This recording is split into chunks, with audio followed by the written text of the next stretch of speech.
Calculus Unit 5, Lesson 3, Exponential Functions, we're going to look at differentiation and integration of the natural exponential function, meaning to the base e. So the log of x is a strictly monotone increasing function, which means it has an inverse. The inverse function of the natural logarithm function, ln of x, is the natural exponential function, so the inverse function is e to the x. It has a domain of minus infinity to infinity and a range of 0 to infinity because the y values are always positive. Of course, it's also continuous, monotone, and increasing. So they're both one-to-one functions, and the limit as it goes to minus infinity, of course, it has a horizontal asymptote of 0, and then as it goes to infinity, that will increase without bound and goes to infinity. So now we know that the natural log of e to the x is just x, and e to the natural log of x is x, since they're inverses. Now differentiation and integral rules, so now the derivative of e to the x is just e to the x. And the proof of that is that if you take the log of e to the x, we know that that's equal to x. So if I take the derivative of this side, it has to be the same as the derivative of this side. The derivative of this side is 1. The derivative of log of e to the x is 1 over e to the x, and then times the derivative of that. And then if you simply take this to the other side, the derivative of e to the x has to be e to the x. So the derivative of e to the x is e to the x. If you have a u, you put e to the u, and then you have to take the derivative of whatever function happens to be up there. When you're integrating, then the integral of e to the x is e to the x. And if you have e to the u du, then that would be e to the u plus c. Of course, if it's an x, then you have to have u prime du, and to be able to recognize that. So let's find each derivative. This is a power function, so again you use the generalized power rule. This is 3, you put the same thing in 2, and then you have to take the derivative of the inside. Well, the derivative of the inside is just the e function, and then the derivative of minus t, so that would be minus 1, and the derivative of e to the t is just e to the t. And then I simplify that simply by writing the positive in front. This is a log function, so you take 1 over whatever is inside, and then you have to multiply by the derivative of what's inside. Well, the derivative of this is just e to the 2x, and then this is a function, so you have to multiply it by that 2, and then that would be simplified. We can also find extreme points and points of inflection, if any. So let's look at this particular function. If we take the first derivative, of course there's a 1/2 we can take out to the front. The derivative of e to the x is e to the x, and derivative of e to the minus x is minus e to the minus x, because the derivative of that minus x is minus 1.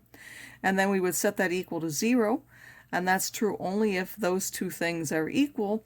And of course, since they have the same base, that would mean x would have to be equal to minus x, which is only true if x is 0. Then if you find the second derivative, you get this, and if you graph that, you would see that that's positive everywhere, or you also know that because the exponential function has a range of 0 to infinity, so it's positive. So that would mean what? Again, it's a positive second derivative for this, so there has to be a minimum at x equals 0, and if you put 0 in this function, you'll find that that's 1. And there are no points of inflection again, because there's no place where the second derivative changes sign. It's always positive.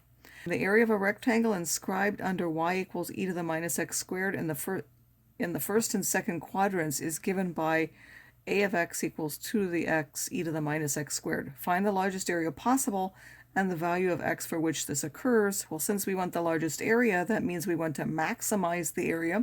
So we're going to first take the first derivative and find any critical values, and then look at either the first or second derivative test and look at any sign changes or whatever we need to do in order to determine whether there's a maximum. So I took the first derivative. Again, this is now a product, so we have to use the product rule. We're using the first times the derivative of the second, so that's e to the minus x squared multiplied by the derivative of this, so that's minus 2x e to the minus x squared, plus the second function times the derivative of that first function, which is just 2, which simplifies to this. So that area will be, or that derivative will be equal to 0 if this part is always positive, so that it would be only if 1 minus 2x squared is 0, which simplifies to x squared is 1/2, or x is plus or minus the square root of 2 over 2. And we could take the second derivative, but this is a relatively complicated function. So in this case, we'll just do the first derivative test because it's easier. So we're going to do a sign chart for that. Again, take anything here like -3. If you put -3 in here, this will be negative. If you put in something in between here like 0, this would be positive. If you put 3 in here, this will be negative again. So from here to here, it's changing from negative to positive. So there would be a relative minimum there, and there will be a relative maximum at this point, and we want to maximize. So the value would be the square root of 2 over 2.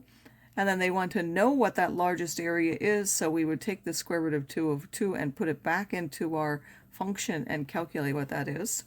We can also do integrals.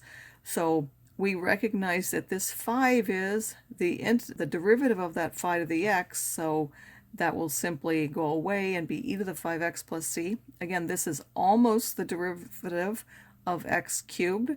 So again, that will be e to the x cubed, and then it's a third of that. So normally it would have been 3x squared, but this is a third of that. So that would be a third of ex cubed plus c. Again, this is almost the derivative of this. This part has a derivative of minus e to the minus x. So we would need a minus out in front because there was no minus in the derivative. And then this is on the denominator, so that has a power of -1, so that would give us the log of, we have to put the absolute value, and we put our minus. However, because e is a positive function, we can really remove that absolute value and simply make that minus the log of 1 plus e to the minus x plus c. If we have this one, again, this is almost the antiderivative of this. The derivative of this is minus 2x, so it will be minus a half. This is minus a half of that.